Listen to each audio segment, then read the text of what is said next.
Welcome to The Explainer. Okay, today we are taking a really fascinating journey. We're going to explore exactly how we move from measuring our own personal everyday habits right through to understanding the actual legal frameworks required to launch organized community action. If you've been wondering how to organize a local neighborhood climate project, well, this pathway from individual intent to a structured legal public benefit is absolutely crucial. So get comfortable. We are going to connect the dots from literally what's on your dinner plate all the way to the legal structures of charitable organizations. So let's just dive right in. Here's our roadmap for today. First, we'll look at calculating your ecological footprint. Then, everyday ways to cut carbon. Third, speaking up and sharing knowledge. Fourth, organizing for public benefit. And finally, essential governance for charities. All right, part one, calculating your ecological footprint.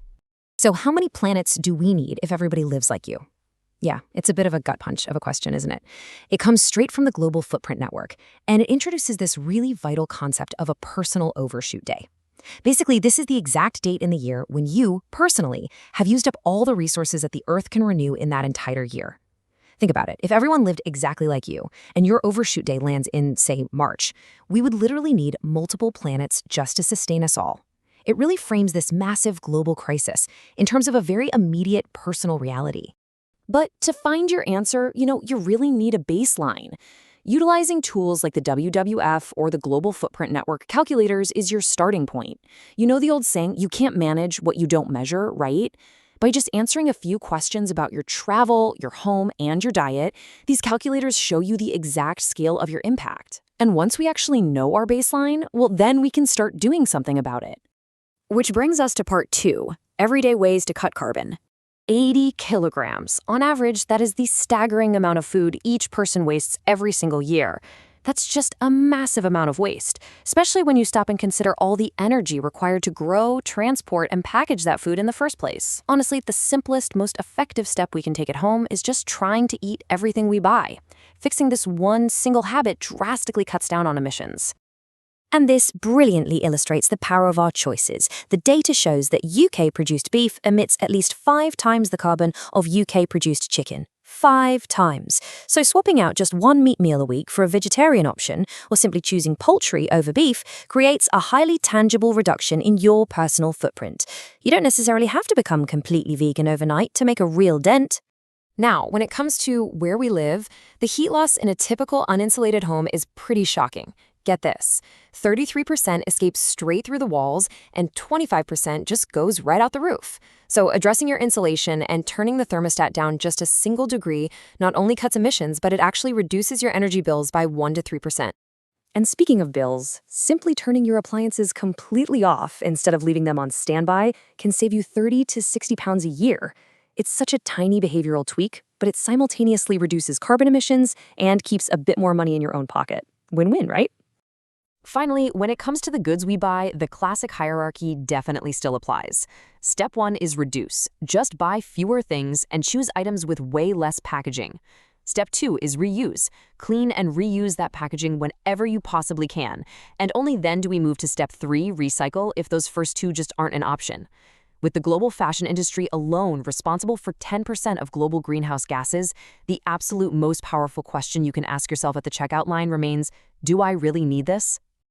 Moving on to part 3, speaking up and sharing knowledge. Look, multiplying your impact always starts with conversations, chatting with family and colleagues, but it really scales up when you connect with others. Attending a people's emergency briefing or joining established groups like an eco-church or a Wildlife Trust provides a great blueprint. Seriously, if you want to organize a neighborhood climate project, this is exactly how you start. You find like-minded people, you share knowledge, you call on local businesses to do better, and maybe even move collective funds to low-carbon banks. You go from a single lone voice to a powerful community chorus. Next up, Section 4, Organizing for Public Benefit. So the crucial point here is that pivot, moving from individual lifestyle choices to formal organizational action. The very moment your neighborhood climate project starts handling real money or expanding its reach, you step into charity law. To understand how to actually structure this, we can look at a really perfect model from our sources, the guidance from FIEC for independent churches. Just like a large environmental group, an independent church operates under charity law, which requires a framework explicitly designed for the public benefit. And to operate legally, you're going to need trustees. These are the specific individuals who are ultimately responsible for the organization, ensuring full legal and financial compliance. Whether you're running a church congregation or formalizing that local climate action group we've been talking about, trustees are the folks who step up to keep the whole mission safe, compliant, and effective. Now, many of these groups will end up forming what's called a CIO, a charitable incorporated organization. This is a specific UK legal structure that offers some really vital limited liability advantages. I know, it sounds like dry legal paperwork, but adopting this exact framework is exactly how local climate initiatives and independent churches successfully scale up their operations while making sure their members are protected. Which brings us to our final section, Part 5, Essential Governance for Charities. Whether you are planting a brand new church or scaling up an environmental NGO, there are certain essential for all policies that absolutely must be in place.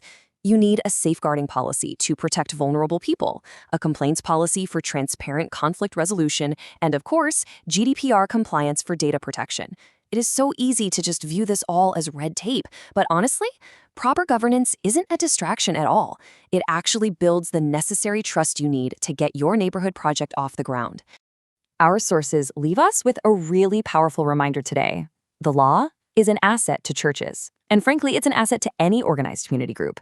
These legal requirements don't restrict our work. They actually provide the trusted framework that allows it to flourish.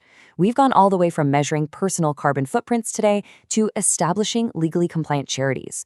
So my question to you is this. Now that you know the steps from personal action to legal organization, what is the very first step you are going to take today to organize for the public good in your own community? Thanks so much for joining me on this explainer, and I will see you next time.